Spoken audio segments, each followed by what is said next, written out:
কণ্ঠ সুধাকণ্ঠ ডক্টৰ ভূপেন হাজৰিকা দেৱ অসম বা ভাৰতবৰ্ষৰ নহয় সমগ্ৰ বিশ্বৰে তেওঁ গৰ্ব।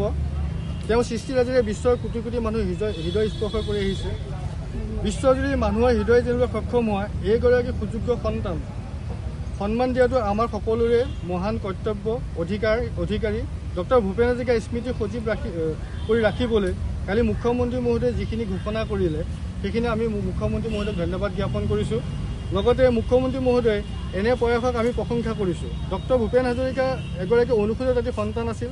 যদিও তেনে এক স্বীকৃতি লাভ কৰে তেন্তে সমগ্ৰ অসমীয়া জাতিটোৰ লগতে অনুসূচিত জাতিৰ সমাজখনো নথৈ আনন্দিত হ'ম। মুখ্যমন্ত্ৰী ডাঙৰীয়াই কোৱাৰ দৰে এই গীতটো অসম বা অসমীয়া জাতিৰ নহয় সমগ্ৰ বিশ্বৰ হৈ থাকক। সেয়ে আমি কামনা কৰোঁ মানুহে মানুহৰ বাবে জীয়াই থাকিব লাগে। এই কথা বিশ্বত পূৰ্বেও কোনো কোৱা নাছিল, কেৱল মাত্ৰ আমাৰ সুধাকণ্ঠই কৈছিলে। বিশ্বতে বিৰল মানুহে মানুহৰ বাবে। ৰাজ্য চৰকাৰে সমগ্ৰ মানৱ সমাজক গীতৰূপে স্বীকৃতি দিবলৈ পৰ্যায়ক্ৰমে প্ৰয়াস কৰা তাত আমাৰ সহায় সহযোগিতা থাকিব। প্ৰয়োজনত অসমত গণস্বাক্ষৰ লৈ ৰাষ্ট্ৰসংঘলৈ প্ৰেৰণ কৰাৰ ব্যৱস্থা কৰিবলৈ মুখ্যমন্ত্ৰী মহোদয়ক আমি অনুৰোধ জনালোঁ। মুখ্যমন্ত্ৰী মহোদয়ে কালি আৰু এটা কথা কৈছিলে যে বিহু কমিটিসমূহে যে এটা সন্ধিয়া ভূপেন হাজৰিকাৰ নামত পালন কৰিব লাগে। সেইটোত আমি অনুসূচিত জাতি সংগ্ৰামী যুৱ পৰিষদ অসমে সম্পূৰ্ণ সমৰ্থন কৰিছোঁ যে ভূপেন হাজৰিকাৰ নামতে সমূহ বিহু কমিটিয়ে মুখ্যমন্ত্ৰীৰ আহ্বানৰ প্ৰতি সমৰ্থন জনাই বিহু কমিটিয়ে এটা সন্ধিয়া ভূপেন হাজৰিকাৰ নামত উৎসৰ্গা কৰিব লাগে।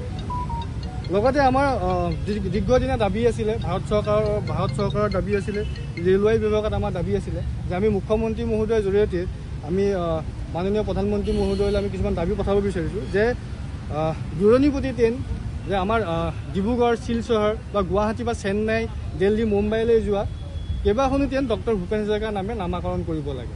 গুৱাহাটী বিশ্ববিদ্যালয়, ডিব্ৰুগড় বিশ্ববিদ্যালয়, অসম বিশ্ববিদ্যালয়, তেজপুৰ বিশ্ববিদ্যালয়ত ভূপেন হাজৰিকাৰ নামত এখনকৈ আসন সংৰক্ষণ কৰিব লাগে।